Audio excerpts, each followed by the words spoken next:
Então, Euclides Vasconcelos, boa noite para você. Muito obrigada por vir aqui conversar conosco. A gente tem Boa falado noite. bastante, né? Tudo bem? Tudo bom? Vocês me ouvem bem? Tá ouvindo? Ouvimos. Qualquer problema na internet, dá aquele salve aí no Zap que eu corro aqui para tentar resolver. Tá bem. Então, eu estava aqui reproduzindo um pouco do que a gente está acompanhando no noticiário, né? A respeito, hoje especificamente, sobre essas declarações do Trump em relação a um possível ultimato com prazo para poder ele invadir o Estreito de Hormuz. Houve até aquela ida de 2.500 fuzileiros navais em direção ao Estreito de Hormuz e justamente aí essa temeridade de que poderia haver realmente um confronto mais direto ali na região. E aí agora o Trump então recua, diz que deu um prazo de 5 dias, mas ele tem feito, me parece, Euclides, aí para poder te ouvir, te perguntar, o Trump ele tem feito alguns movimentos e que parece ser até meio característico dele, né, de tentar medir força através das suas declarações, que é justamente isso, olha, nós já ganhamos, nós não precisamos, inclusive, de apoio de ninguém, né? Quando ele, inclusive, está fazendo ali aquele aceno à OTAN, os ataques que ele fez na OTAN também, em relação à OTAN nos últimos dias. Mas que aí, na contrapartida, a gente tem o governo iraniano desmentindo tudo e dizendo: olha, ninguém chegou para conversar com a gente não vai negociar de maneira indireta ou através de interlocutores, por terceiros. E isso que o Trump está falando não é verdade. Então, o que você pode nos falar dentro do que você está acompanhando sobre essa possível, de fato, trégua, cessar-fogo, fim da guerra, enfim, essas retóricas aí que o presidente dos Estados Unidos vem declarando e repetindo no processo aí do conflito? Essa é uma boa pergunta, Thalita. Primeiro, boa noite a todos aí. Obrigado pelo convite, aquele disclaimer de sempre, né, que minhas posições, avaliações, apontamentos aqui refletem só as minhas opiniões e não tem nada a ver com as instituições onde eu estou afiliado no momento. Essa sua pergunta, eu acho que a gente tem que limpar um pouco o terreno, porque Trump ele faz isso até um pouco de propósito também. Tem um elemento da atrapalhada, os Estados Unidos estão se atrapalhando, isso virou uma grande patetada, isso está até cômico em alguma medida. Sim, os Estados Unidos deram com os pés pelas mãos e entraram numa guerra por causa de Israel e aparentemente não sabem como sair dela. Sim.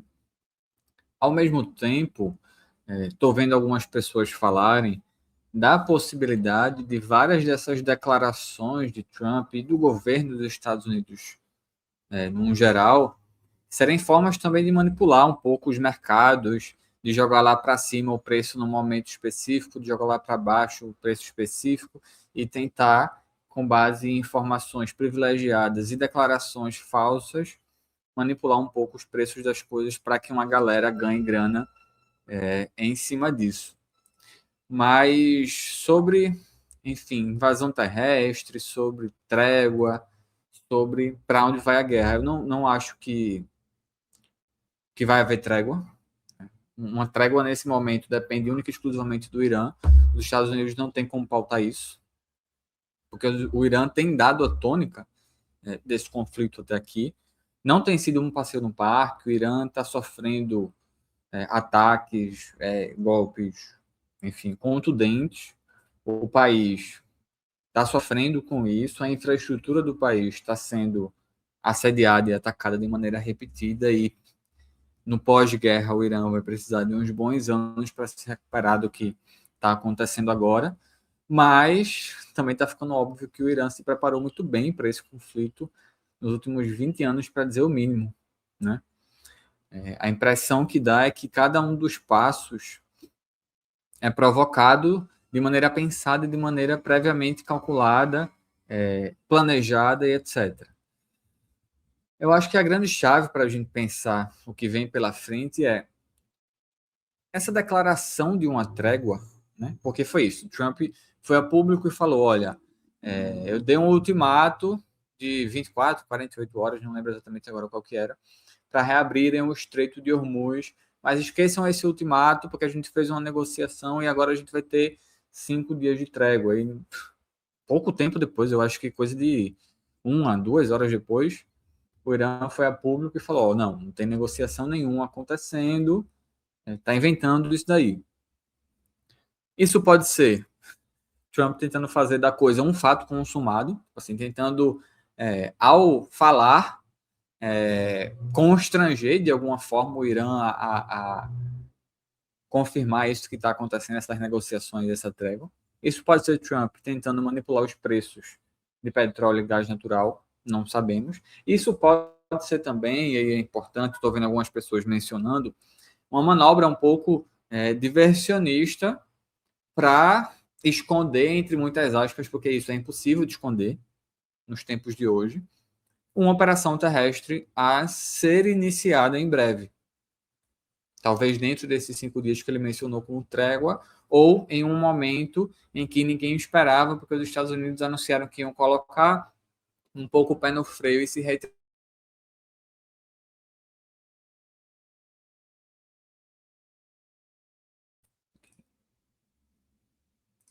Vocês Quem estão me foi? ouvindo?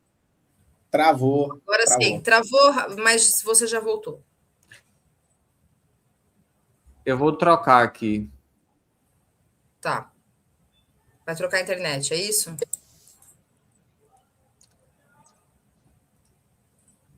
Acho que voltou, né?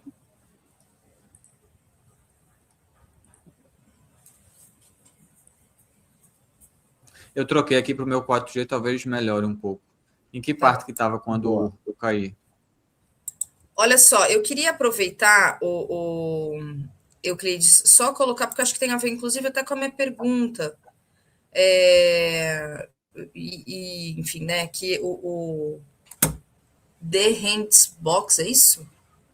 DND Box está dizendo o seguinte: vocês acham que essas declarações estranhas do Trump e não confirmadas pela Guarda Revolucionária Iraniana é uma forma dele tentar sair da forma menos vergonhosa possível? Eu acho que na outra vez que você veio aqui, a gente até chegou a conversar sobre o Irã sair fortalecido, né? Enfim, em algum momento, quando esse conflito ele terminar,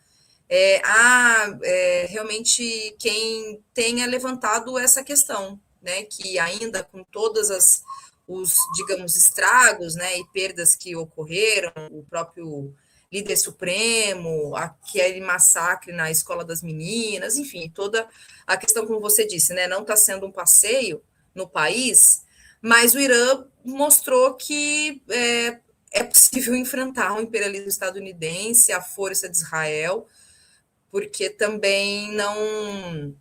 Mesmo Israel tem ficado bastante exposto, né, em relação aos ataques iranianos.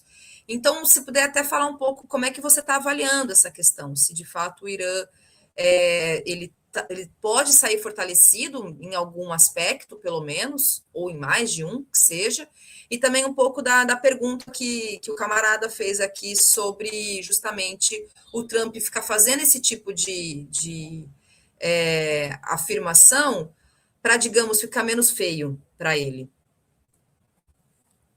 É possível, sim, ser uma forma de tentar sair pela tangente. Ele tem muito isso, ele tem feito isso algumas vezes. Nesse conflito aqui, basta ver que quando ele apelou para os aliados da OTAN se somarem aos seus esforços e a galera não entrou, ele saiu dizendo que não precisamos da OTAN, não precisamos de vocês, depois de receber uma negativa. Então ele tem muito isso, da declaração que vem depois, parece um negócio meio criança birrenta, sabe? Não conseguiu, e aí não preciso mais de você, nem queria isso mesmo, nem queria mesmo a ajuda de vocês. Ele tem bastante isso, né? É possível que esteja. Eu acredito com toda a certeza que os Estados Unidos estão procurando uma forma de sair dessa. Não sei se essa forma existe uma vez que eles começaram. Porque é o que eu falei, a iniciativa do conflito, neste momento e até aqui, desde o início até aqui, está com o Irã. É o Irã que tem decidido aonde atacar, o que atacar, de que forma responder. aonde mostrar que consegue atingir e etc. Recentemente, o Irã atingiu a cidade de Dimona, que fica no sul de Israel, e é no deserto próximo a essa cidade que tem a usina, o complexo nuclear israelense, a única usina nuclear israelense, que é a usina de Dimona. O míssil atingiu a cidade sem ser interceptado. O que o Irã mostrou ali foi, se a gente quiser, a gente consegue atingir o reator de vocês, que fica aí do lado. Atacou a cidade, mostrando que, olha, se a gente colocar a rota do míssil um pouco mais para cá, a gente consegue atingir a usina nuclear de vocês, porque poucos dias antes Israel tinha atacado muito próximo de uma usina nuclear iraniana. Então, no momento, o Irã tem a iniciativa, no momento, o Irã tem a vitória política com esse conflito. E aí entendam muito bem isso. Uma guerra, ela não se vence, ou a gente não avalia quem está vencendo. Muitas vezes é bem difícil avaliar quem está vencendo no calor do momento. Mas não avalia isso contando quem perdeu mais gente.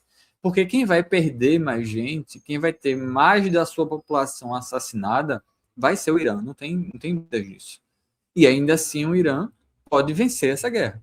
Até esse momento, a gente não sabe qual vai ser o fim desse conflito. Até esse momento, a vitória política está com o Irã. Por que é que eu digo isso? Primeiro, esse tiro saiu pela culatra em diversos aspectos, porque o Irã foi atacado. Acho que tem uma diferença gritante de se o Irã tivesse começado esse conflito. Se o primeiro golpe viesse do Irã, as coisas poderiam ser bem diferentes. Na primeira leva do ataque que o Irã sofreu, na primeira leva, não foi ao longo da guerra que sem querer isso aconteceu ou como efeito colateral isso aconteceu. Mas na primeira leva, os Estados Unidos bombardearam uma escola infantil para meninas e mataram quase 200 crianças. Isso teve um efeito moral de unificar o país e de levantar a desaprovação no mundo inteiro. Qualquer pessoa que não fosse um sionista, um pró-Israel doente, e olhar para aquela merda e dizer assim, olha, eu odeio o regime iraniano isso e aquilo, eu quero que os ayatollahs caiam, eu quero que o regime muçulmano caia, mas eu não sou a favor disso daí. Tanto que, num primeiro momento, todo mundo segurou a onda e a galera estava falando, inclusive, até os sionistas, vi uma figura específica no Twitter, que eu não vou nem mencionar o nome dele, porque não merece, mas é uma figura desprezível. Mas essa figura estava falando em suposto ataque à escola. Depois que a galera caiu em cima, ele até apagou, é uma figura que, enfim, está pulando de galho em religião já faz uns anos, um brasileiro que está pulando de galho em galho faz um tempo e agora até inventou um sobrenome para ele, está dizendo que é judeu. Estava lá falando em suposto ataque. Depois precisou apagar o post porque pegou mal. E hoje eu digo não essa data, mas hoje em dia, depois das investigações, os principais veículos de mídia dos Estados Unidos e o exército dos Estados Unidos já falou que foi um engano, bombardeou por engano, achou que era uma base militar. É uns enganos sempre muito específicos, né? Ninguém explode a casa de Netanyahu sem querer por engano. Ali ninguém acha que é um míssil. Mas, enfim. Então, a vitória política desse conflito até aqui está com o Irã. O Irã sai fortalecido por diversas questões. Primeiro, que mostrou que Israel não é intocável. Isso já tinha sido mostrado lá atrás, no 7 de outubro, isso tinha sido mostrado na Guerra dos 12 Dias, mas mostrou que consegue sustentar esse esforço por muito mais tempo do que achavam que ele conseguiria, mostrou que consegue atingir toda a infraestrutura militar dos Estados Unidos na região, mostrou para os países que são aliados dos Estados Unidos que os Estados Unidos não são capazes e não têm interesse de garantir a proteção de ninguém. Aquilo ali é uma infraestrutura de logística para proteger e servir a Israel e aos interesses dos Estados Unidos.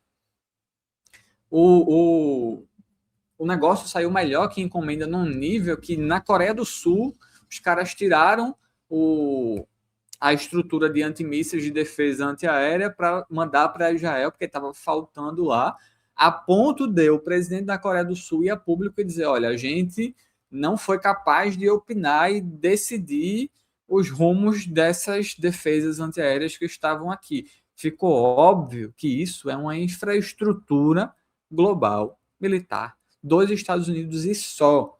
Porque até aqui, Thalita e Eri, tinha uma balela, que é muito comum a gente ouvir isso nas discussões da ciência política, das RI e tal, que é a estrutura de segurança coletiva que os Estados Unidos e a OTAN montaram no pós-Segunda Guerra Mundial. Eu sempre falei, não tem segurança coletiva nenhuma. Isso é uma estrutura de ocupação militar para os Estados Unidos usarem como quiser, quando quiser, para defender quem eles quiserem. Né? Tá mais do que óbvio, inclusive até para a galera da OTAN. Tem gente ali se remexendo e percebendo a merda que aconteceu. Agora o negócio lá, o buraco lá é muito mais embaixo, porque a OTAN é uma aliança que você não escolhe simplesmente sair. O negócio é mais sério. Então, sim, com certeza Trump está fazendo essas falas, essas declarações, porque ele abriu uma caixa de Pandora no Irã que ele não sabe como fechar.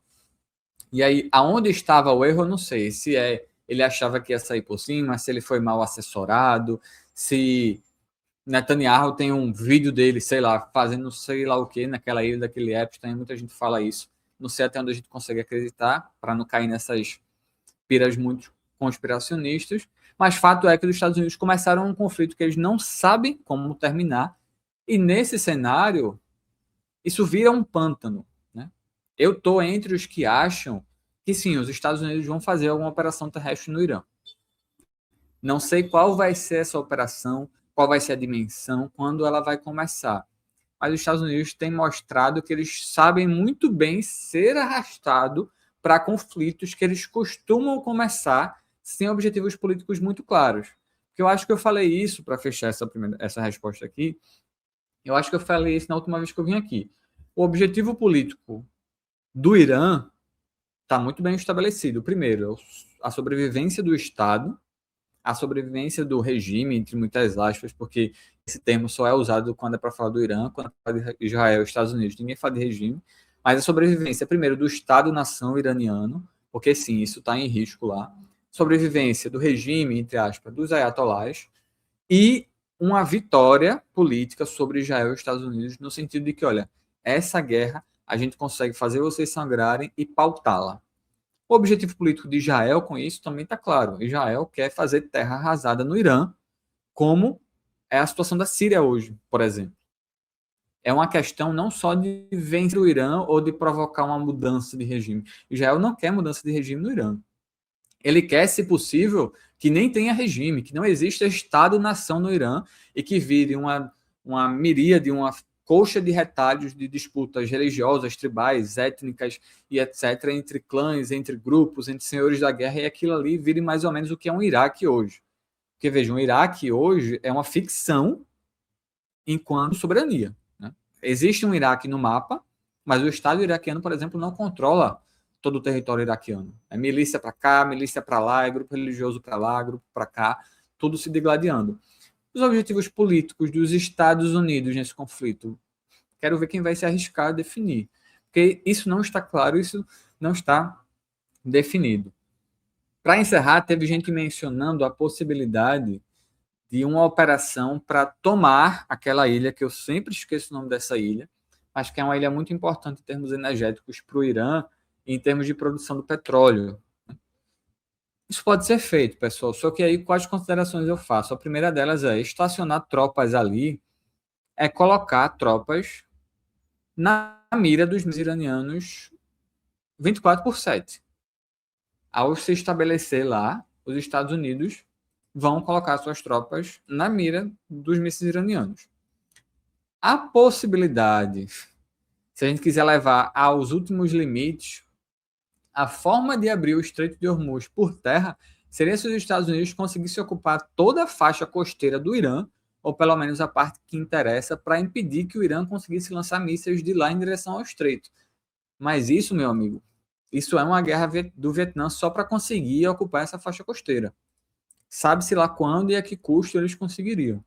Então, não, os Estados Unidos não têm uma solução fácil, rápida, uma forma de resolver e de reabrir esse estreito. O estreito só é aberto de maneira total ou parcial quando o Irã quiser fazê-lo. E por isso que o Irã detém a iniciativa total e completa desse conflito até agora, ainda que esteja sangrando e sofrendo bastante. Eu queria te fazer duas questões, Euclides. Uma que é relacionada a Israel, né? O Netanyahu, que fez a segunda prova de vida dele, ele deu uma declaração dizendo que e chamando, convocando outros países a participarem da luta contra o Irã, de lutarem contra o Irã. E me parece, por essa declaração que ele deu, que a intenção de Israel é generalizar o conflito, tornar o conflito regional, chamar outros agentes, como o Trump tentou chamar os restantes dos participantes da OTAN. Ou seja, o Netanyahu me parece que quer generalizar o conflito e entrar com tudo no Irã. Por outro lado, a Europa, que tinha negado, né, quando o Trump fez aquele chamado de reabertura do Estreito de Hormuz, quando a Europa negou, depois a Europa hoje já faz movimentos que indicam que pode estar iniciando uma participação, voltando atrás nessa negativa que fez a Trump, né? Ainda que Trump tenha dado uma declaração depois que não precisava de ninguém para reabrir o Estreito de Hormuz, que só ele faria isso sozinho, mas a Europa já dá sinais de que vai realmente participar. Diante desse cenário, tu acha que realmente esse conflito pode se generalizar, se regionalizar, e quais os interesses que tu vê principais, tanto da Europa, me parece muito submissa aos Estados Unidos ainda, e de Israel na região, né? Principalmente porque há aquela discussão de se foi Israel que puxou os Estados Unidos para essa guerra ou não. Eri, primeiro sobre Netanyahu, assim, Netanyahu é um dos políticos mais hábeis do mundo hoje. Ele consegue, de maneira impressionante, manejar a guerra como forma de se manter no poder. Assim. Há alguns anos eu acompanho alguns brasileiros que vivem em Israel e comentam a política israelense. Alguns deles se reivindicam sionistas de esquerda e etc., toda essa balela, mas são fontes importantes para entender melhor a política israelense. Há alguns anos também eu acompanho a mídia israelense, tanto em hebraico, né, com a ajuda das traduções online, quanto a mídia israelense em inglês. E há anos eu escuto a história de que Netanyahu está à beira de ser preso por corrupção. Existe um processo que dura e percorre anos contra Netanyahu justamente por isso, acusações de corrupção e tal. Mas nessa história de que Netanyahu preso amanhã, nessa história, ele tem conseguido se manter no poder de maneira muito hábil e tem conseguido apresentar vitórias políticas, ganhos políticos para Israel que nenhum outro político israelense conseguiu nos últimos anos. Netanyahu conseguiu terminar de anexar as colinas de Golã lá na Síria, que é uma pauta histórica de Israel e que eles não tinham conseguido anexar por completo. Agora, quando caiu o Bashar al-Assad, Israel aproveitou e terminou de ocupar, bombardeou, acabou com a marinha síria e ocupou as colinas de Golã. Feito. Netanyahu partiu, aproveitou a oportunidade e partiu para uma solução final do problema de Gaza. Viu? Os palestinos de Gaza não deixaram de existir, não foram absoluta e totalmente exterminados, mas a política de Netanyahu para Gaza foi transformar aquilo numa nova Cartago, foi terraplanar Gaza e conseguiu. Ele partiu, de fato, eu estou usando esse termo de propósito, para uma solução final do problema de Gaza. Se pudesse, ele exterminaria todos os palestinos de lá. O problema é que para fazer isso é um esforço logístico tremendo, porque você tem que passar anos e anos e anos e anos e anos fazendo um bombardeio incessante até que não sobre mais ninguém. Não conseguiu fazer isso, mas conseguiu fazer um genocídio os mais bem documentados da história e de nada adiantou, né? Do mesmo jeito, ele está aproveitando essa guerra contra o Irã agora porque a guerra as atenções estão no Irã, mas ele está passando rodo no Líbano. Vai haver uma invasão israelense do Líbano, do sul do Líbano, e muito provavelmente eles vão anexar alguma parte do sul do Líbano. Estão bombardeando o sul do país a rodo, de um jeito indiscriminado, e vão aproveitar essa oportunidade para anexar também alguma coisa do sul do Líbano com a desculpa de combater o Hezbollah, né? Claro, no momento ele está combatendo o Hezbollah, porque o Hezbollah também está combatendo Israel, né? Mas o problema de Israel com o Líbano é desde antes de surgir o Hezbollah. Então, essa desculpa tem, assim como o problema dos palestinos é de antes de existir o Hamas. Então, sim, Netanyahu ele conta com um conflito permanente para, se manter no poder e conseguindo as coisas um a um, né? Passo a passo, de maneira muito hábil, de maneira muito paciente, de maneira muito planejada. Uma vez conversando, acho que foi com o Ricardo Leães, uma vez conversando com ele, ele fez até um apontamento que eu acho que está correto. Netanyahu lembra muito os políticos da época da Segunda Guerra Mundial e até do imediato pós-guerra, que era uma galera que era inteligentíssima e habilíssima no trato da política, na gestão da coisa, e conseguia fazer coisas impressionantes. Em alguma medida, Putin também é um herdeiro dessa tradição, né? Enquanto que a maior parte dos países não tem líderes nesse sentido. O Israel tem, e o Netanyahu ele consegue outra coisa também que ele faz muito bem, é manobrar internamente as forças políticas de Israel, jogando com a extrema-direita israelense, porque assim, um adendo, tá? Netanyahu não é o pior do que tem em Israel. Netanyahu é só o mais inteligente e o mais hábil, mas tem muita gente pior ali. Para quem tiver curiosidade, pesquise sobre o ministro. Ele não está mais no ministério agora, eu acho. Mas ele já foi ministro da Segurança Pública, o Itamar Ben-Gvir, que ele faz parte de uma corrente que é conhecida como Carranismo, com K-H, Carranismo, que a definição de carranismo é fascismo judeu. Tá? É uma corrente que nasceu nos Estados Unidos e vem ganhando muita força em Israel, e é literalmente o fascismo na sua versão judaica. Então ele consegue manobrar com a oposição, com a extrema-direita, e Israel pegando fogo em protestos e todo mundo achando que Netanyahu ia cair por causa da guerra. Não só não caiu, como continuou lá e conseguiu começar uma segunda guerra mais séria agora contra o Irã. Então, ele é um político que ele precisa da guerra permanente e ele faz uso da guerra permanente de maneira muito hábil. Se ele vai conseguir regionalizar essa guerra, a gente ainda não sabe por quê. E aí, mesclando um pouco com tua pergunta sobre a Europa. A Europa primeiro segurou a onda, falou que a maior parte dos países europeus, né, com exceções honrosas, tipo a Espanha, que já na época do genocídio contra os palestinos, a Espanha vinha tendo várias declarações bem dignas, né? Talvez seja o último expoente ali na Europa Ocidental daquela social-democracia que já existiu na Europa. Eles aceitaram, disseram que se juntariam aos esforços contra o Irã e a abertura do Estreito de Hormuz, mas eu não sei se eu boto muita fé nisso, não. Por isso que eu estou esperando para ver o que é que eles vão fazer. Vão colocar tropas à disposição dos Estados Unidos, aí eu vou ver eles fazendo alguma coisa. Vão mandar alguma parte da sua marinha, algum destacamento seu, para tentar abrir esse estreito à força. Isso seria uma burrice tremenda, porque não existe abrir o estreito à força. Ou você consegue fazer com que o Irã pare, ou você destrói o país para que ele não consiga, não tenha capacidade de reagir e nem de atacar os navios que vão passar lá.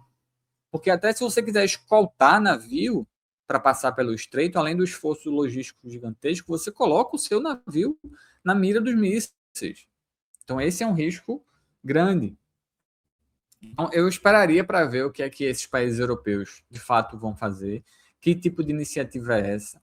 Uma coisa que, na última vez que eu vim aqui, eu até conversei com vocês, e isso não se confirmou, mas era na possibilidade de surgir uma coalizão regional anti-Irã, desses países que foram atacados, que tiveram a infraestrutura dos Estados Unidos que abrigam, atacados.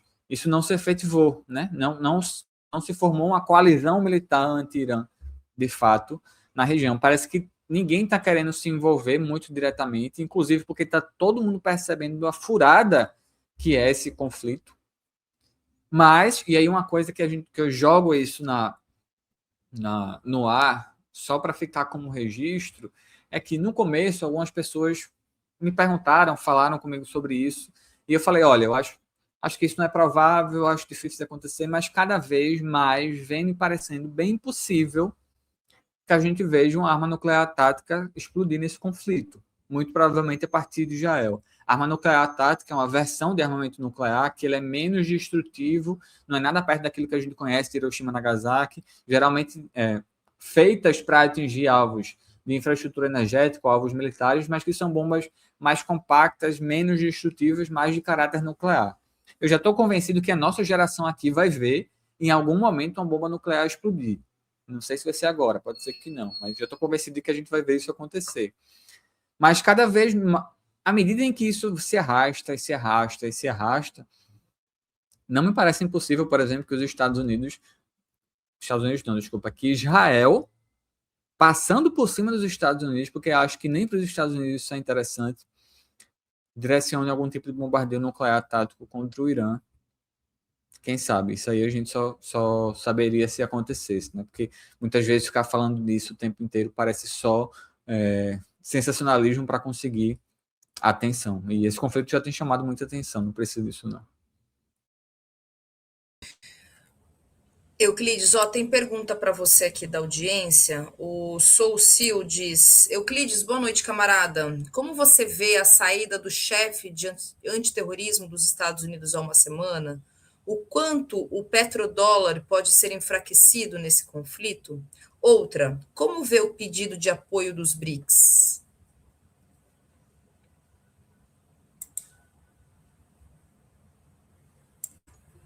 Pedido de apoio dos BRICS, nem espere nada, porque os BRICS não é um bloco militar, os BRICS não é uma aliança, os BRICS não é nada, é um fórum de países muito diferentes que tentaram se articular para conseguir uma alternativa ali à hegemonia dos Estados Unidos, mas que não tem unidade em nada, muito menos para conseguir oferecer assistência para qualquer coisa.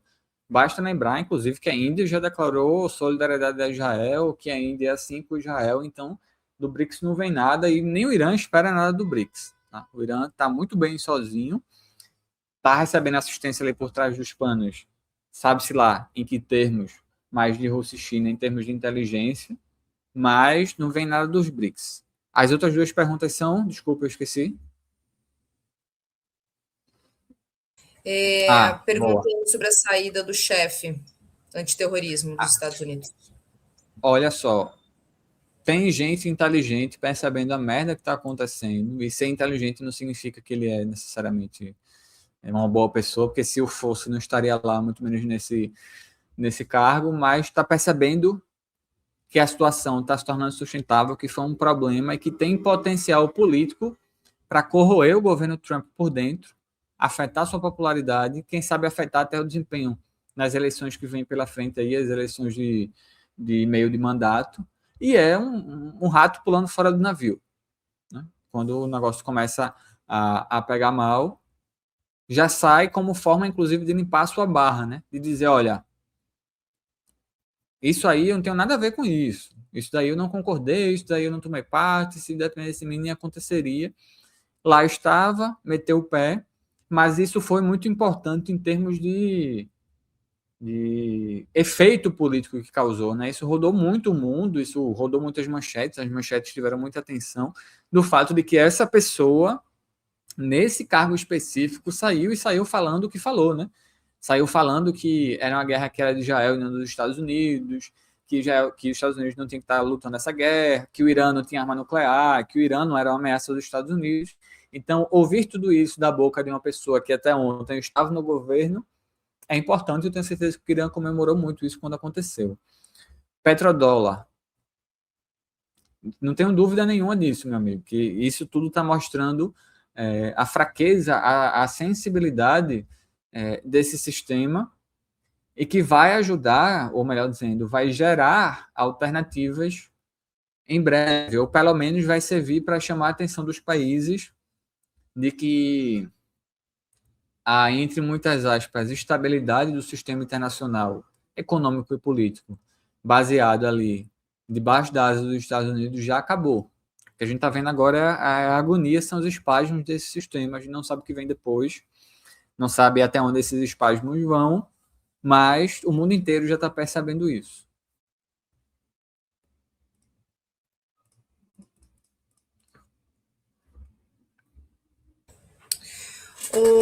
O Euclides, deixa eu te perguntar sobre. Na sexta-feira, quando eu conversava aqui com o professor Felipe Castelo Branco, ele analisava um pouco do que ele está refletindo a respeito do movimento do Trump, muito em particular desse segundo mandato, né? E ele faz uma análise em relação ao neoliberalismo, como se avalia sobre como, inclusive, falam do Trump em relação ao neoliberalismo. Mas aí, dentro do que ele trouxe a respeito, porque ele trouxe um pouco de como foram as questões com a Groenlândia, por exemplo, né, do Trump vir com aquela especulação sobre a anexação da Groenlândia, a Groenlândia vir a tornar território dos Estados Unidos.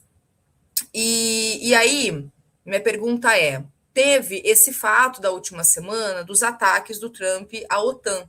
Ataques mesmo, né? Então ele diz que sem os Estados Unidos a OTAN não é nada, que os Estados Unidos que sempre colocou dinheiro e nunca houve nenhuma contrapartida por parte da OTAN.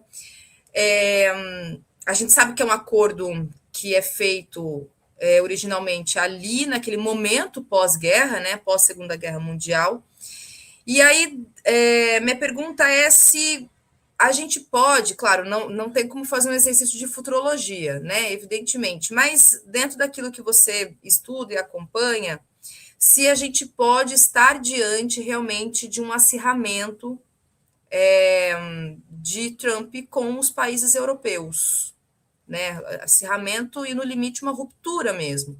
Até pelos próprios acenos de algumas figuras, a exemplo do Emmanuel Macron, que fala de retomar os seus exercícios de programa nuclear. Então, ali uma tentativa justamente de medir força, né? Mostrar que também, olha, a gente aqui não é inteiramente, totalmente alinhado e submisso aos Estados Unidos. A gente também tem um poderio, tem uma história, enfim. Então, se de repente a gente pode pensar aí num processo até de ruptura mesmo da OTAN, em algum momento. Olha, um momento de acirramento, sem dúvidas.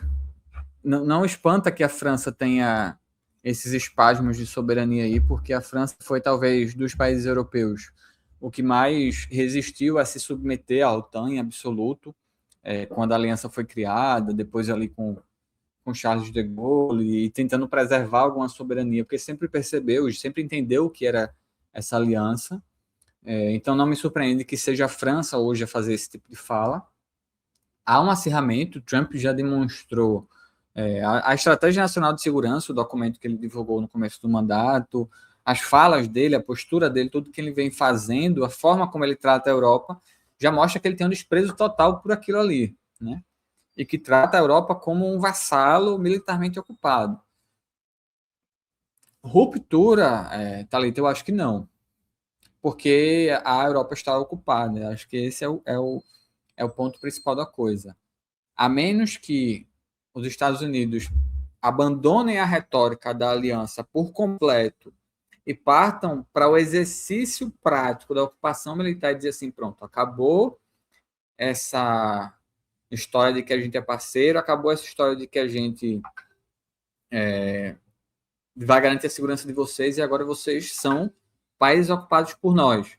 E ainda que o faça, ele vai fazer isso e vai preservar a infraestrutura de ocupação, vai preservar as bases que lá estão, etc. Porque a Europa cumpre um papel estratégico importante para os Estados Unidos. O que Trump quer fazer com isso é fazer a Europa pagar pela própria ocupação, pelo próprio status de ocupação, porque isso gera custos, isso gera gastos gigantescos. Então, não acho que venha uma ruptura, porque os Estados Unidos não seriam burros de abandonar tudo que eles têm na Europa, a grande plataforma que eles têm, porque é isso, né? Os Estados Unidos estão distantes da Europa e da massa eurasiática ali por um oceano, né? Então, a Europa é uma plataforma para os Estados Unidos, é um lugar para ele abastecer os aviões quando ele está indo, é um lugar para ele manter armamento estocado para conseguir chegar mais rápido no Oriente Médio quando precisar, É uma infraestrutura ali que foi montada em direção à Rússia desde o fim da Guerra Fria, ainda que hoje os Estados Unidos tenham dado esse giro de 180 graus, que eles não sabem, inclusive, até quando se mantém, porque daqui a pouco tem eleição de novo e ninguém sabe se Trump vai aceitar uma derrota, se ela vier, ou se vem, de repente, um democrata aí, enfim, o futuro a Deus pertence. Mas fato é que acirramento, sim. Ruptura, não vejo provável. Né? É bem mais possível que a Europa fique nessas eternas saias justas que Trump coloca eles. Né? Eu acho que foi com o chanceler, com o primeiro-ministro alemão, que Trump na Casa Branca falou alguma coisa como: vocês estão acostumados a perder, né? Se perder guerras mundiais, alguma coisa assim. Ele eventualmente faz essas coisas, essas tiradas, que é puro sadismo, inclusive. Assim, isso é algo dele.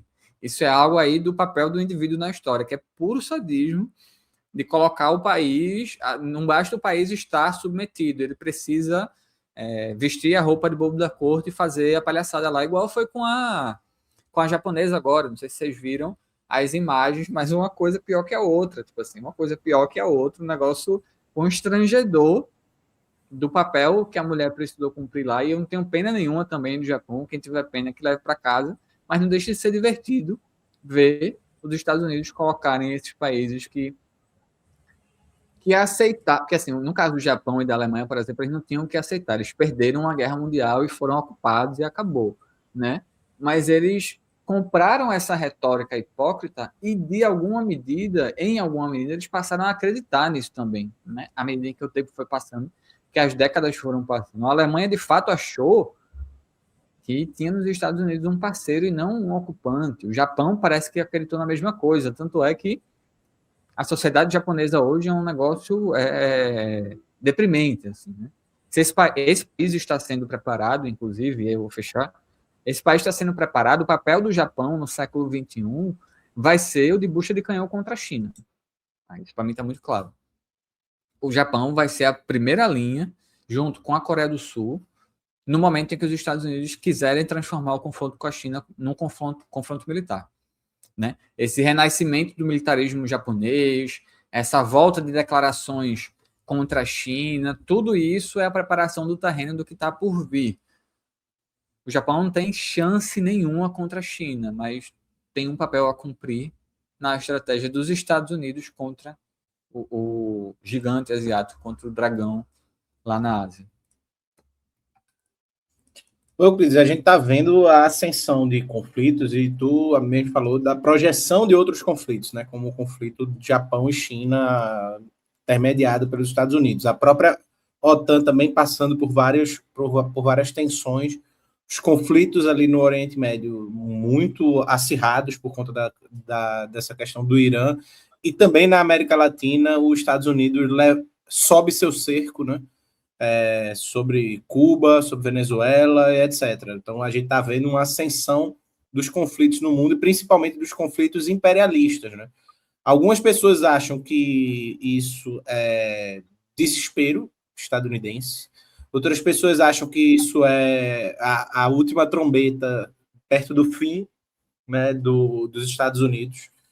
E outras pessoas acham que isso pode ser uma espécie de, guardar as devidas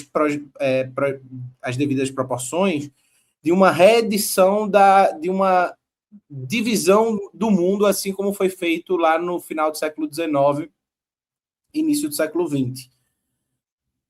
Afinal de contas, esse crescimento dos conflitos e dos acirramentos bélicos, eles têm representado o quê? Ou ainda é muito cedo para afirmar alguma coisa sobre essa escalada de conflitos a nível mundial e multifacetado em vários lugares do mundo? Tá, por partes, né? Primeiro, essa ofensiva dos Estados Unidos contra a América Latina já estava muito clara desde a campanha eleitoral. Né? Desde que Trump tomou o poder, desde que Trump assumiu o poder, desde que o documento de segurança nacional, né, que é a estratégia de segurança nacional, o documento que toda a administração dos Estados Unidos publica, colocando sua leitura de mundo, etc., tudo isso deixava muito claro. A leitura que eles fazem é, olha, A era de dominação absoluta e sem contestação acabou. Os Estados Unidos não caiu, a decadência que todo mundo vê atrás da porta, depois da esquina, não é assim. Poder nenhum cai de Maduro, nem a União Soviética caiu de Maduro, viu? Tem várias questões aí na queda da União Soviética que aquele país não caiu porque estava podre, não. Nenhum poder cai de Maduro, então tem que ter muito cuidado com essa história de decadência do Império Estadunidense. De fato, o período unipolar acabou, como teria que acabar em algum momento, né? O cenário pós-Guerra Fria não duraria para sempre. Os Estados Unidos perceberam isso e estão fazendo uma espécie, e isso que é muito importante aqui, porque essa guerra contra o Irã vai contra o que Trump vinha fazendo até aqui, o que os Estados Unidos vinham fazendo até aqui, que era tentar se retirar desses conflitos longe do território, como ele tentou fazer na Ucrânia, tentou acabar com a guerra na Ucrânia, e a Rússia segurou a onda, porque sabe que tem condições de cozinhar com banho-maria por mais tempo. Tentou acabar com a guerra para voltar-se ao que eles consideram o seu território, né?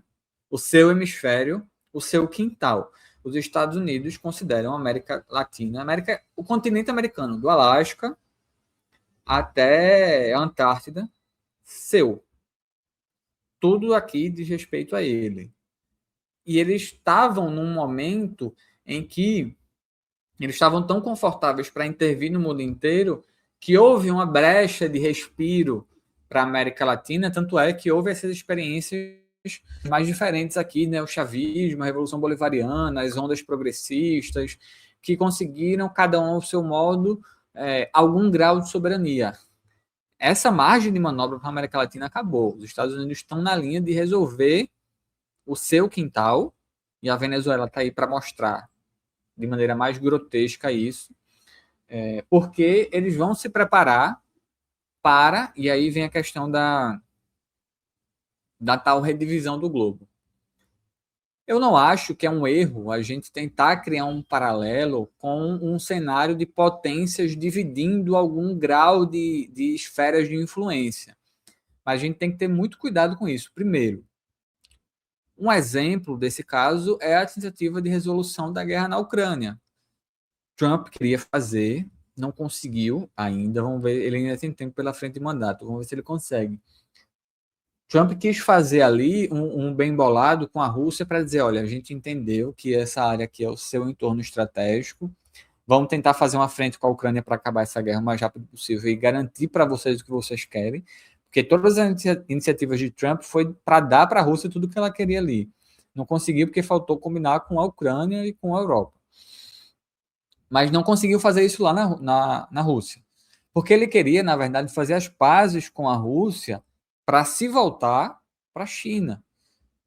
E quando a gente pega o elemento China, a China não é tão benquista ou tão bem-vinda numa mesa de negociação com os Estados Unidos quanto é a Rússia no tema Ucrânia. Né? Então a gente fala, não, a Rússia fica com a Ucrânia, a China fica com Taiwan e os Estados Unidos vão ficar com a América Latina. Não é bem assim. Os Estados Unidos não vão ceder Taiwan para a China. Taiwan cumpre um papel muito importante ali na estratégia de contenção, porque é uma ilha gigantesca. Tem uma metáfora que eu gosto muito, que é Taiwan é um porta-aviões inafundável permanentemente na costa da China. Então, essa localização geográfica dos Estados Unidos não vão ceder. Então, não é uma mesa de negociações clássicas em que sentam Estados Unidos, China e Rússia e dividem o mundo por igual. Então, por isso, ter cuidado com isso. Você mencionou Cuba. E eu estou muito preocupado. Eu não consegui, inclusive, gravar vídeo sobre Cuba. Eu estou sem conseguir gravar vídeo por uma série de coisas aqui em casa, no lugar para que eu me mudei. Eu estou morando aqui no Rio, né, já tem um tempo. E porque eu estou muito preocupado, porque à medida em que a situação piora no Irã e que os Estados Unidos se queimam e tem uma série de derrotas políticas que estão fazendo no Irã, Trump sendo quem é, ele vai querer uma bandeira política para agitar nas eleições de meio de mandato, como foi a questão de Maduro. Né? Os Estados Unidos fizeram um passeio lá na Venezuela, passearam lá, pegaram o presidente como sem nada e saíram. E ele saiu por cima da carne seca. E saiu mesmo porque ele conseguiu fazer um negócio impressionante. Só que aí, logo depois ele faz essa lambança no Irã e ninguém nem lembra mais de Maduro. Inclusive, para termos eleitorais, isso está sendo péssimo para ele. Até as eleições de meio de mandato que acontecem... Deixa eu pesquisar aqui agora para não falar uma informação errada para vocês. Se eu não me engano, é esse ano, sim. Novembro, tá? Vai acontecer em novembro. Eleições de meio de mandato que renova uma parte, uma parte considerável do Congresso americano. Até essas eleições de meio de mandato, Trump vai fazer alguma palhaçada aqui na América Latina para ser a bandeira dele de dizer, olha o que eu consegui. E tem muita chance disso ser Cuba. Porque Cuba é uma pauta muito antiga dentro dos Estados Unidos. Primeiro, que Cuba é considerado pelos Estados Unidos, desde pelo menos o fim do século XIX, como seu protetorado, como sua colônia, assim como é Porto Rico. Cuba sempre foi muito presente dentro do debate político estadunidense. Por exemplo, se você vai pegar o debate político nos Estados Unidos, ali na época do pré-guerra civil e o tema da escravidão negra pautando a política interna estadunidense, muita gente olhava para Cuba como uma forma de tentar canalizar, porque assim, a partir de certo momento, só para contextualizar bem rápido, a partir de certo momento é ilegal instaurar regimes de escravidão nos estados recém-criados dos Estados Unidos. Então eles meio que fazem assim, nesses estados aqui a abolição já foi garantida, naqueles estados que são os estados do sul, escravista, ela é legalizada, ela não vai ser abolida no sul, mas a gente não vai instaurar regime de escravidão em mais nenhum estado que a gente criar quando se expandir para o oeste, né, tomando território indígena. E aí os escravocratas nos Estados Unidos ficam buscando formas de canalizar para onde vai expandir a economia escravista. Uma das alternativas que a galera queria fazer era instaurar isso, ou melhor dizendo, transferir seus negócios para Cuba, que fica do lado dos Estados Unidos. Cuba sempre foi um tema muito presente na política estadunidense, em outras questões também. Quando Cuba era uma colônia da Espanha, isso era ameaça para os Estados Unidos, porque é uma colônia de um poder militar europeu do nosso lado. Não à toa, no fim da Guerra de Independência cubana, os Estados Unidos interferem, botam a Espanha para fora e dizem, beleza, a Espanha já foi, agora aqui, isso é nosso. Né? Então, quando vem a Revolução Socialista em Cuba, em 59, os caras enlouquecem. Porque como assim tem um Estado socialista num território não só do nosso lado, como um território que é nosso protetorado, que a gente sempre considerou como uma segunda Porto Rico. Né? Então, se Trump fizer alguma coisa de maneira mais incisiva, porque o que ele está fazendo agora com Cuba, cozinhando Cuba em banho-maria, tentando matar uma ilha inteira, dobrar uma ilha inteira na base da inanição, que é o que ele tem tentado fazer com Cuba. Cuba está há quase 4 meses sem receber uma gota de petróleo, gente. Que país do mundo sobreviveria sem petróleo hoje?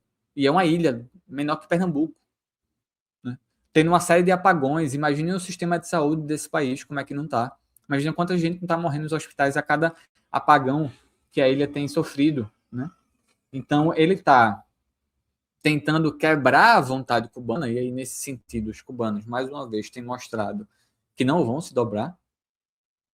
Então, eu não me surpreenderia se Trump fizesse alguma coisa em Cuba em breve. Uma outra coisa, para ficar aqui no continente americano, e eu passo de novo a palavra para vocês, que eu estou falando muito, os Estados Unidos vão pautar a eleição de 2026 com base nessa balela de narcoterrorismo. Tá? Esse tema surgiu depois da operação policial aqui no Rio de Janeiro, a operação... esqueci o nome da operação, mas foi aquela que matou quase 200 pessoas. Surgiu com o governador do Rio de Janeiro mandando um relatório para Trump pedindo para classificar PCC e CV como organizações terroristas. Várias figuras da política nacional apoiaram isso. Esse tema foi para debaixo do tapete, né? Esse tema meio que desapareceu. Agora voltou novamente à tona com uma série de notícias dizendo que os Estados Unidos estão planejando sim fazer essa classificação. E eu digo, eles vão fazer isso. Eles vão fazer essa declaração. Eu só acho que eles o farão mais perto da eleição como forma de pautar o debate eleitoral aqui no Brasil. Isso vai vir. Facção criminosa não é organização terrorista. Eu estou, inclusive, escrevendo um roteiro sobre isso, e eu vou conseguir gravar amanhã, porque eu vou alugar uma sala aqui perto para gravar nela, e um dos vídeos que eu vou gravar é sobre narcoterrorismo, porque esse termo está errado e ele é politicamente interessado. E tem um a mais, que é o segundo roteiro do vídeo que eu vou gravar amanhã, que é: os Estados Unidos acabaram de assinar um acordo militar com o Paraguai, que o Paraguai vira uma grande base dos Estados Unidos na fronteira brasileira. E é nesse nível. É nesse nível. É um acordo militar que militares dos Estados Unidos vão poder entrar e sair do Paraguai sem autorização paraguaia, vão poder andar fardados, vão poder andar armados, vão estar sujeitos, mesmo que cometam crimes no Paraguai e contra a população paraguaia, vão estar sujeitas à lei dos Estados Unidos e não do Paraguai, não vão poder ser julgados lá. É um acordo que, inclusive, coloca que se algum país, algum dos países tiver pessoal civil ou militar morto por alguma razão, isso não vai ser julgado, isso está escrito lá no acordo, e é um acordo que pede, inclusive, diz assim, qualquer uma das partes pode romper esse acordo, mas precisa avisar com 1 ano de antecedência. Né? É um acordo feito com a justificativa de combater o narcotráfico, o narcoterrorismo, que tem sido a grande bandeira de Trump para poder intervir aqui no continente sul-americano. E eu não me surpreenderia, pessoal, vou fechar minha fala aqui com isso, eu não me surpreenderia que, observem, o Paraguai ele faz fronteira com o Brasil e com a Argentina, né? A famosa tríplice fronteira. A tríplice fronteira é um terreno muito fértil e muito poroso para tráfico de droga, para tráfico de armas, para lavagem de dinheiro, para um monte de coisas. Inclusive, o PCC tem um monte de gente presa lá no Paraguai porque ele passeia muito bem ali na tríplice fronteira. Eu não me surpreenderia se os Estados Unidos fizessem uma operação junto com o Paraguai na tríplice fronteira e com o apoio da Argentina, inclusive porque Milei é um abestalhado, com a desculpa do PCC. Tá? Então, tem esse tema do narcoterrorismo, ele vai servir para pautar a eleição brasileira de 2026 desse ano e pode servir para matéria-prima para uma intervenção, para uma ação, uma operação militar de fato, do mesmo jeito que os Estados Unidos estão fazendo agora junto com o Equador, né? Operações de bombardeio a instalações de tráfico de drogas ou alegadamente de tráfico de drogas.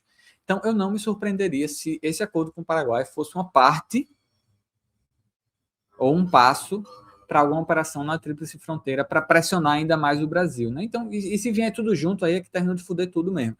Porque aí vai e declara como um narcoterrorista, pauta as eleições aqui no Brasil, a esquerda fica feito barata tonta sem conseguir falar nada sobre isso, vai fazer uma operação lá no Paraguai, Flávio Bolsonaro diz, olha que lindo, queremos a ajuda de vocês aqui no Brasil também, e a desgraça está feita. Mas é isso. O continente sul-americano, o continente americano, é hoje prioridade absoluta para os Estados Unidos, desde a posse de Trump, e por isso, esse é mais um elemento para a gente olhar para o Irã e perceber que isso é um ponto fora da curva do que os Estados Unidos vem fazendo. Os Estados Unidos não vinham iniciando e se envolvendo em novas guerras longe. Pelo contrário, tentou resolver a questão em Gaza, parou, né, o auge do conflito.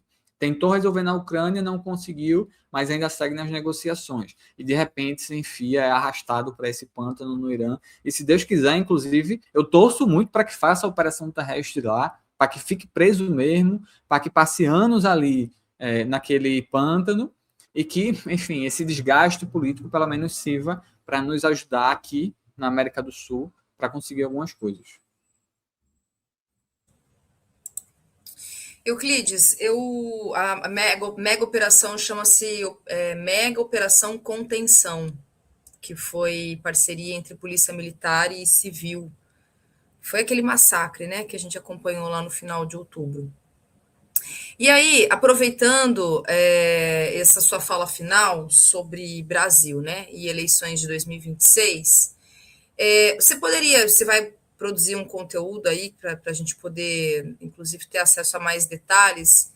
Mas se você puder falar um pouquinho sobre as razões pelas quais a gente não pode... A gente sabe, claro, assim, muito dentro do senso comum, algumas coisas que a gente já sabe muitíssimo a diferença, né, de uma organização terrorista e uma organização criminosa. Mas se você puder falar um pouco do porquê que não há argumento, pelo menos argumento que embase justamente essa especulação dessa acusação de que o Brasil, então, tem as suas organizações terroristas, né? No caso, é o que se tenta aí colar no PCC e no Comando Vermelho. Thalita, tentando ser bem direto, veja, primeiro, o terrorismo é uma tática. Tá? Hoje, especialmente com o surgimento do terrorismo de cunho religioso e todo o elemento moral que criou-se a partir da guerra ao terror em torno desse termo, fica até difícil fazer esse debate, porque esquece-se uma tradição anterior de terrorismo como tática política que alguns grupos usavam no combate contra o poder constituído. Então, por exemplo, na Europa do século XIX e início do século XX, os anarquistas eram muito conhecidos por usar a tática, e aí sem um elemento moral, a tática do terrorismo individual, de matar autoridades, de matar um ministro, de explodir uma bomba em algum lugar. Isso não era consenso entre os grupos revolucionários e muitos comunistas entraram no debate dizendo, olha, essa tática ela é contraproducente, porque ela mata um funcionário do Estado, mas ela desata, por exemplo, a onda de repressão, ela afasta a classe trabalhadora, ela fere outras pessoas. O Trotsky é o mais famoso dos comunistas do século ali, fim do 19, início do 20, por se insurgir contra isso. Lenin também tem muito texto dizendo. Tem um texto famoso de Trotsky, inclusive na internet, que chama Por que os marxistas se opõem ao terrorismo individual? Dizendo, olha, essa é uma tática que muitos grupos usam, mas que para os comunistas ela não é correta, ela não é producente. Isso é um debate vivo na tática militar, inclusive, porque muitos estados fazem uso de táticas terroristas. Terrorismo de Estado, Israel é o mais versado nisso. Mas, hoje, se a gente for falar a grande diferença de um grupo terrorista para um grupo criminoso, que são essas facções, é que, para um grupo terrorista, o fim deles é político. É a tomada do poder de Estado. Um grupo terrorista tem como o fim a atuação política. As facções criminosas, o tal do crime organizado, que sempre existiu, porque o crime organizado é outro termo para máfia, né? O fim dele é econômico, é lucro, é ganhar dinheiro, né? Jones tem batido muito nessa tecla de PCC, ICV e facções criminosas no geral são empresas operando no mercado ilegal e que mediam seu mercado pela força das armas. E é isso mesmo. Aí você fala, mas Euclides, o PCC está infiltrado no Estado lá em São Paulo. E nem está infiltrado, já é o Estado quase. Sim, mas como forma de a política como meio para garantir o lucro, né? Então, é forma de garantir que os seus negócios não serão atrapalhados pela polícia, de garantir que o judiciário vai livrar a cara de quem importar, que vão fazer panos quentes, vão fazer vista grossa para os negócios do PCC e etc. Né? Tanto que essas grandes facções no Brasil, inclusive, sequer têm mais como sua principal fonte de renda o tráfico de drogas. Ou é serviço, ou é a venda de algum produto ilegal adulterado, como é o caso do combustível em São Paulo. Então, a grande diferença de facções criminosas que são máfia para grupos terroristas é que, para uma facção criminosa, a violência e até a ação política é o meio para um fim econômico. Existe meio que uma burguesia do crime, inclusive, tá? Essa galera que ganha muita grana com essas coisas. Então, a violência e a ação política de facções criminosas são meio para conseguir o lucro, que é o fim. A tática terrorista, ou grupos terroristas lançam mão dessas ações para um fim político, o fim de derrubar um governo, o fim de chegar ao poder do Estado, o fim de derrotar tal. Não é o caso. Essa é a grande diferença. Vou tentar destrinchar melhor isso no vídeo que eu vou gravar sobre esse tema, para mostrar, inclusive, como isso está sendo mobilizado única e exclusivamente como forma de legitimar uma ação dos Estados Unidos aqui. Não é nem que o fenômeno existe, mas os Estados Unidos estão se aproveitando dele para fazer. Não. É para isso que está sendo mobilizado. Os Estados Unidos vão fazer essa classificação do PCC e do CV muito em breve como narcoterroristas. Não, e para encerrar, desculpa, Diego Sabino colocou aqui no chat uma coisa que eu ia falar na minha fala agora e me fugiu. Ninguém fala de milícia como terrorista, né? Que talvez seja dessas organizações criminosas a que tem um fim político muito mais avivado que as outras, né? Não que a milícia não queira lucro, mas os vínculos da milícia com o Estado no Rio de Janeiro poderiam ser usados para fazer essa argumentação. Mas ninguém nem menciona. Eu duvido alguém achar alguma dessas figuras, Tarcísio, Nicolas, Flávio Bolsonaro, alguém que está defendendo a classificação desses grupos como terroristas, falando de colocar a milícia no meio. Ninguém nem menciona. Mas aí tem duas coisas, né? Primeiro que você tem razão, inclusive o próprio Cláudio Castro, que é o que protagoniza as mega operações, fica fazendo operação toda hora na cidade do Rio de Janeiro, é sempre contra o PCC ou o Terceiro Comando, que são as duas facções criminosas aqui, organizações terroristas que tem. Contra a milícia, então já fica um ponto aí a se considerar. Por que não há operações do Estado, da polícia contra a milícia? Algo que se sabe, até a gente que não sabe de nada, digamos, a gente sabe que há, porque a cidade do Rio de Janeiro ela é recortada e é dominada territorialmente, aonde tem a dominação do Comando Vermelho e do Terceiro Comando, inclusive que há conflitos, e onde é dominado pela milícia. Então, já é um ponto a se pensar. E segundo, eu acho também que a milícia ela não nasce com pretensões políticas, e à medida que ela ganha corpo e ela vai ganhando influência, é que ela vê na política como um meio da manutenção do seu poder. Então, acho que esse também é um ponto a se pensar. É diferente de grupos que têm na sua concepção, na sua origem, acho que é um pouco isso também, né, Euclides? Na sua concepção, um fim. Por exemplo, tem gente aqui que falou, que saudade do Sandeiro Luminoso, do ETA, do IRA. O ETA mesmo, por exemplo, é uma organização que a gente sabe que tem ali, na sua origem, um objetivo separatista na Espanha. Então, sim, eu acho que também tem esse ponto a se considerar sobre a milícia, né, na sua própria história. Ela não nasce com fim político. Eu também não acho que é para classificar a milícia como terrorista, mas é curioso que ela não entra nas discussões, ninguém nunca nem menciona, né? Tá pairando ali, é o espírito do tempo que ninguém menciona ele.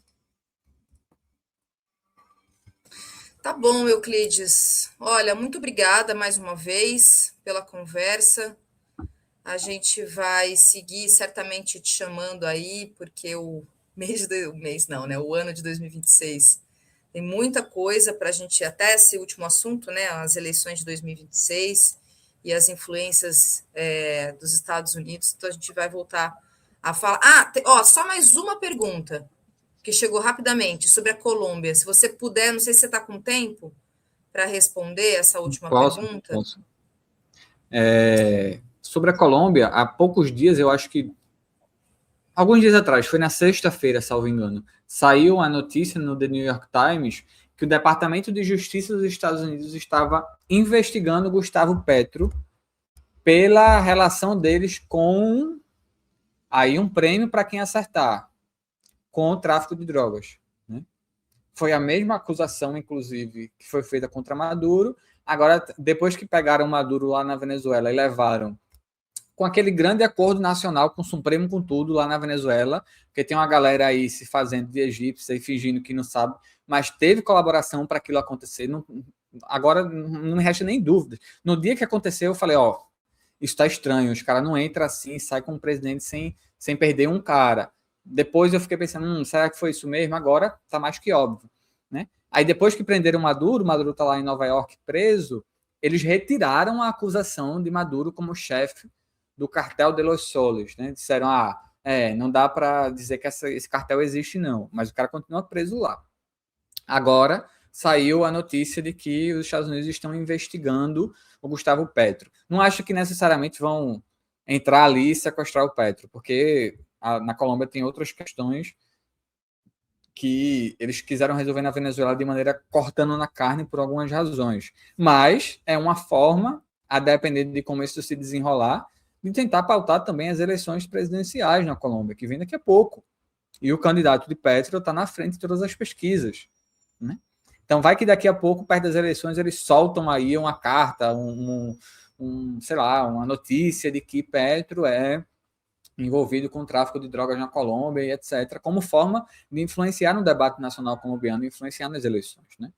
Esse é o grande tema, o tema das drogas. É todo mundo drogado pelos Estados Unidos agora, menos eles, inclusive, né? Porque estão envolvidos até o pescoço no tráfico de drogas no continente americano. Mas os parceiros dele nunca estão envolvidos nisso, é só os outros.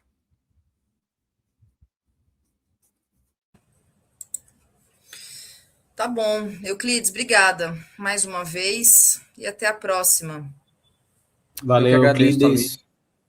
Eri, muito obrigado pelo convite, fico à disposição de vocês e obrigado pessoal aí que acompanhou, mandou pergunta. Um abraço a todos. Tchau, tchau. Até a próxima. Tchau, tchau.